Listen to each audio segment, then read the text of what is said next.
在台湾高雄元亨寺的一个清晨，主持慧律法师将于讲堂开始大悲咒的修持法门。这场法会吸引了近1000名信众自发前来，只为一睹这位素有说法第一之称的大德风采，并亲临其关于大悲咒的珍贵教导。法师今日身着褐色僧袍，神情庄重祥和，端坐于法座之上，身后是庄严的观世音菩萨圣像，慈眼低垂，似静观众生苦乐。香烟缭绕中，殿内氛围肃静庄严，仿佛连时间都缓慢了下来。讲座刚开始不久，正当法师讲解佛法中悲智双运的修行理念时，忽有一位年约40的男居士举手，声音略带犹豫，却带着真诚。他恭敬地站起，双手合十，问道：“师父，我已持诵大悲咒3年，每日固定21遍，从不懈怠。可是这3年来，并未有任何感应出现。我时常疑惑，是不是我哪里出了问题？”慧律法师轻轻点了点头，随后缓缓开口：“你所问的，正是许多修行人共同的困惑。在讲解前，我要先告诉你一句话：法无定法，成为本心持咒，并不是追求神奇或感应的捷径，而是一种深入内心、净化烦恼、与菩萨愿力相应的修行方式。若只重形式，不关内心，即便万遍持诵，也如空谷回音。”他顿了顿，目光缓缓扫过在场众人，接着说道：“楞严咒中说，若人诵此咒，虽在火中，火不能烧；虽在水中，水不能灭。诸恶鬼神不能加害。”这是说明咒语威力不可思议，但关键不在于字句之多，而在于持咒者的心是否清净，是否真诚。说至此，法师从禅榻旁取出一条木念珠，转动之间发出轻微的摩擦声。他举起念珠，缓缓地说：“让我告诉你一个发生在多年前的故事。这是我在南头闭关时遇见的一位修行人，那人名叫法敏，是一位看起来毫不起眼的中年妇女，常年穿着朴素布衣，在山中一处佛堂担任清洁志工。她每日清晨4点起床，打扫殿堂，准备早斋。工作结束后，便在佛像前跪坐念诵大悲咒，一日从不间断。她从不声张，也从不炫耀，别人甚至不知道她持咒已有17年。某年寺中发生火灾，山风一吹，火势迅速蔓延，众人仓皇逃生。当时法敏仍在殿内持咒，众人以为他凶多吉少，不料火势被扑灭后，他却安然无恙地坐在原处。四周的木地板虽已焦黑，唯独他身边的半径1米内竟未受半点波及。这件事震惊全寺，他对此却只轻声说：“我只是一心持咒，别无所求。”法师将念珠轻轻放下，这便是真诚与清净心所带来的力量。妙法莲华经中有言：“若人念彼观世音菩萨，即的解脱。”真正的念诵不在于口属，而在于是否发自内心，是否愿意放下自我执念，契入菩萨的大悲愿海。听完这番话，那位男居士神情明显动容，他点点头，轻声回应：“弟子明白了。自己念咒时虽恭敬，却仍有心求感应，总在期待某种变化，心念不净，难与法相应。”慧律法师慈悲一笑：“你已觉察，便已是修行的开始。修行之难，在于心的降服。许多人终生不能得法，非因外境困扰，而是自心未能正念安住。”现场又恢复寂静，信众们纷纷低头沉思。法师见状，继续说道：“你们可知，持咒真正的意义，并非为了改变外境，而是为了转化内心。佛陀在《楞严经》中开示：若修禅定，心不清净，则不明的定。如果一个人持咒只是为了求财、求名、求利，这样的发心早已偏离了修行的本意。”他说着，看向前排一位穿西装的男士，似乎是位事业成功者。法师便接着讲了另一个故事。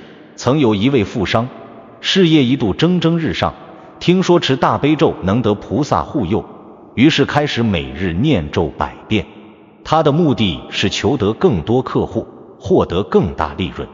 但1年下来，生意非但未见好转，反而连遭3次大额亏损，甚至一度陷入破产边缘。他带着疑惑来问我，为何菩萨不帮他？我反问他一句，你持咒是为了众生，还是为了自己？他一怔，良久无言。后来他转念，开始用所得利润设立奖助学金，捐款支持偏乡儿童教育，并照顾员工家庭困难者。不久后，他的企业开始扭转颓势，不仅起死回生，还成为业内知名的良心企业。他才明白，真正的感应是当我们将自己变成利益他人的工具，才会与菩萨的大愿相通。法师缓缓地说，观世音菩萨的慈悲是无条件的，但我们的心若被私欲遮蔽，便无法接收那份慈悲的力量。正如大悲心陀罗尼经中所言，若人至诚念诵此咒，诸佛常随护念，现世即得15种善终。可见诚与敬才是持咒之根本。随着讲座进入深层次的开示，法师也将话题引导至持咒过程中身、口、意3业的重要性。他指出，第2个修行者常见的误区，就是在持咒时忽略了行为、语言与意念的清净。有些人一边持咒，一边思考今日的工作安排、晚上的饭菜、家庭琐事，表面在念，内心却早已游离，这样念万遍也难生一念感应。他讲到一位年长居士的故事，这位居士早年守寡，独立抚养3名子女，生活清苦，但始终以持大悲咒为每日功课。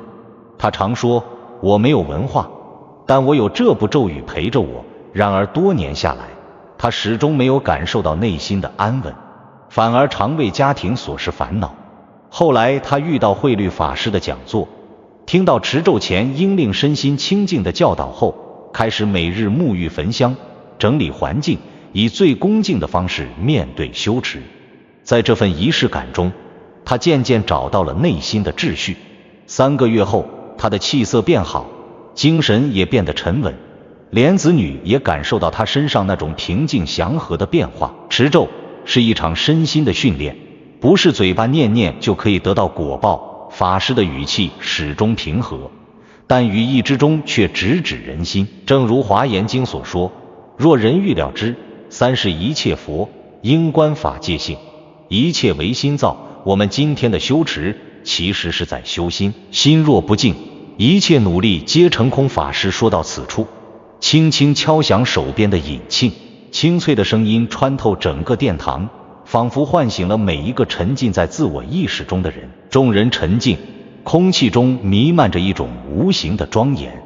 有人已悄悄低头落泪，有人则合掌默祷，有人轻轻闭目，似在自省。法师微笑着点头，示意稍作休息。空气中回荡着余音，众人似乎都在等待着接下来的内容。那第3个最关键的修行障碍，关于恒心与信心的考验。殿堂之中，在慧律法师的开示暂停之后，现场一片寂静，香烟依旧袅袅上升，仿佛为这场讲座笼上一层更深的庄严与静谧。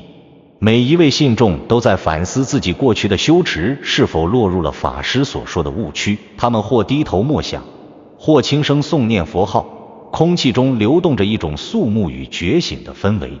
短暂的沉静后，法师重新起身，眼神沉稳，语气平和却充满力量地继续说道，今天我所讲的第3个重点，也是最常被忽略却最决定成败的一点，那便是持咒之人缺乏恒心与信心。他稍作停顿，看向众人，各位在座许多人应该都有过这样的经历，刚开始修持某个法门，信心十足，日夜不辍，但持咒3日未见感应，便开始怀疑，念诵1月未有变化，便开始动摇，甚至中断，改修他法。他说着举了个例子，曾有一位年轻比丘，法号明俊，修学佛法不久，听人说持诵大悲咒可得观世音菩萨加持，于是发愿每日持诵108遍，连续21天。他头几天精神饱满，信心充沛，可是到了第10天，身体疲乏，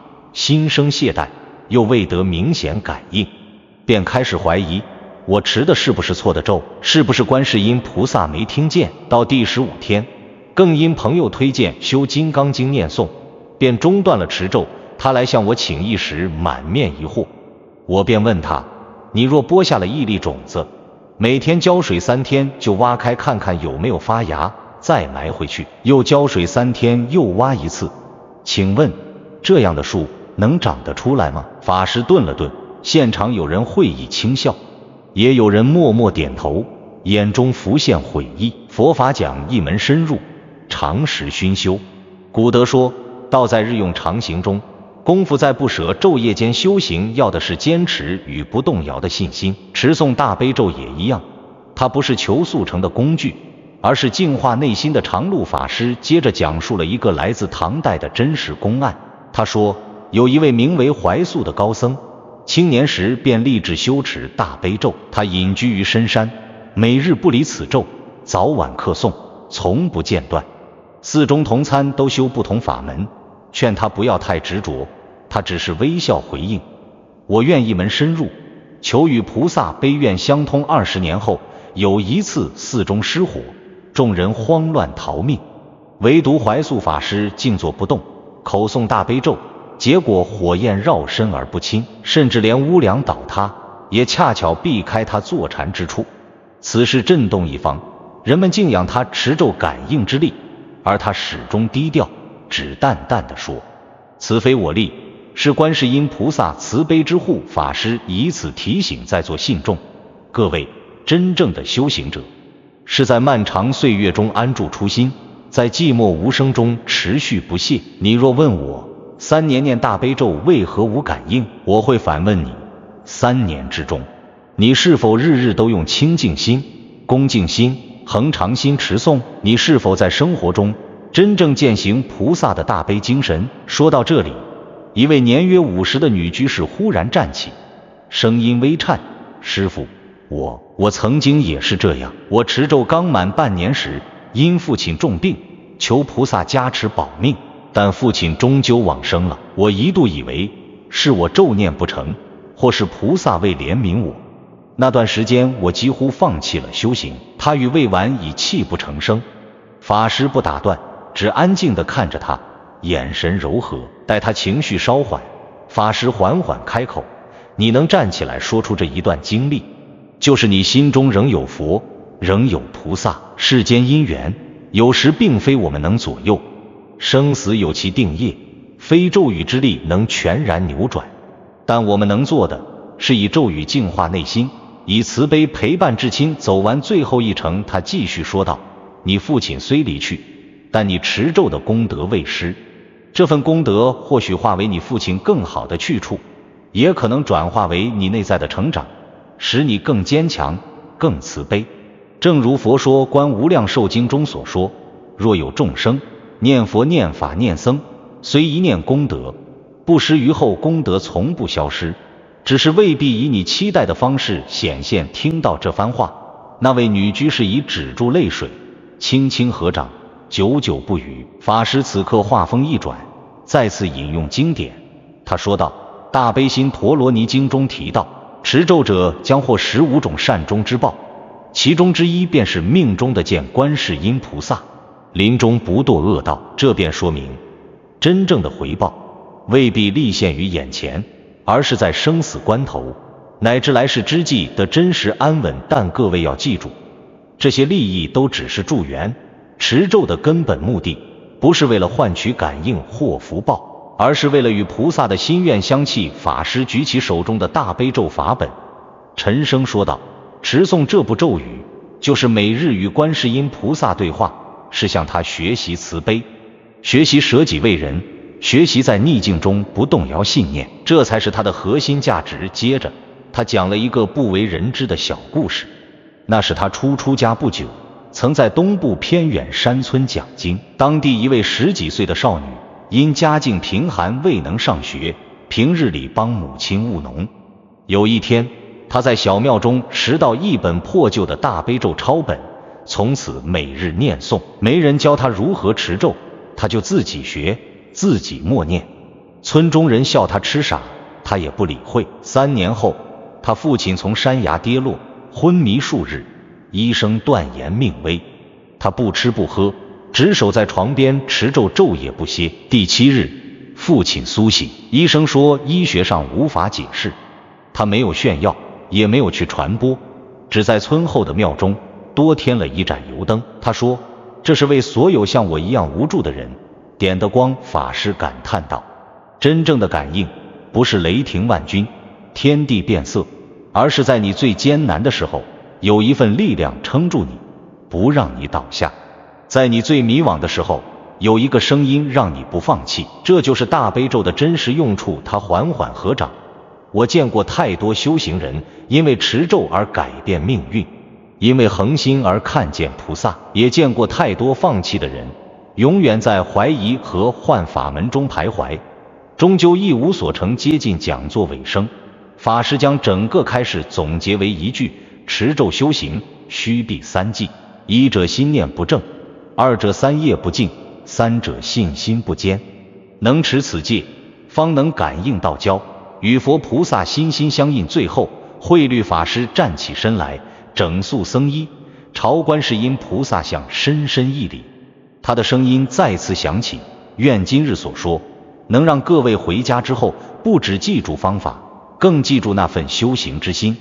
你们若能以清净、恭敬、恒常之心持诵大悲咒，则无论感应何时来临，皆已在道上讲座至此结束。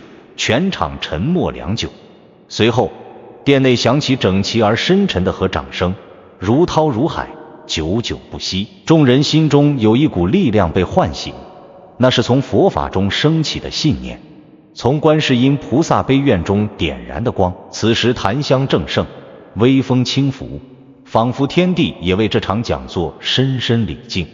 如果你喜欢佛学内容，记得点击关注和订阅，不错过每一次深刻的分享和启发。让我们一起探索佛法的智慧。